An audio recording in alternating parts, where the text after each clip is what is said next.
The boots on the ground were once British in Lashkar Gah, not anymore. This is the Taliban in video they're releasing to show the strides they're taking. Here they film at a former military base, also in Helmand Province, where the lives of hundreds of British and American soldiers were lost. Now they're gone and the Taliban's back.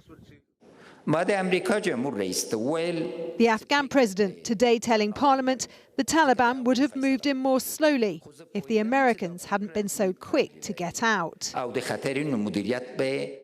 Look at what's happened to the map of Afghanistan since the international pullout was announced in the spring. The Taliban, shown in red here, have been advancing across the country's rural areas.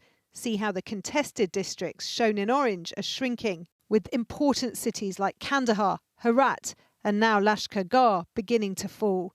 The government, shown in grey, hanging on to very little beyond the country's centre and its capital, Kabul.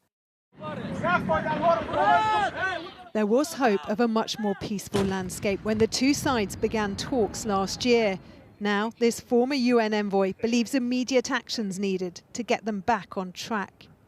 The quicker the international community come round and come together and send that message, so that there is no further need for military use of military from either side, would be best. But that will not happen immediately unless there are very strong efforts, international efforts, concerted joint efforts at the highest levels. Caught up in it all until then are ordinary people, more and more of them.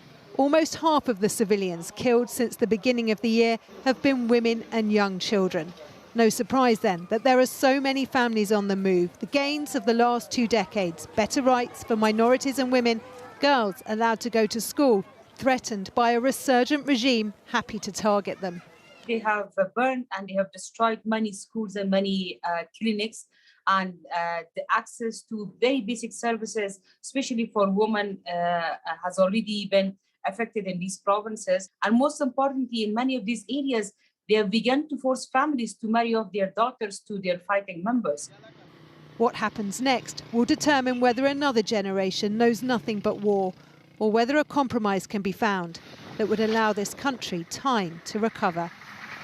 Rachel Younger, News at 10.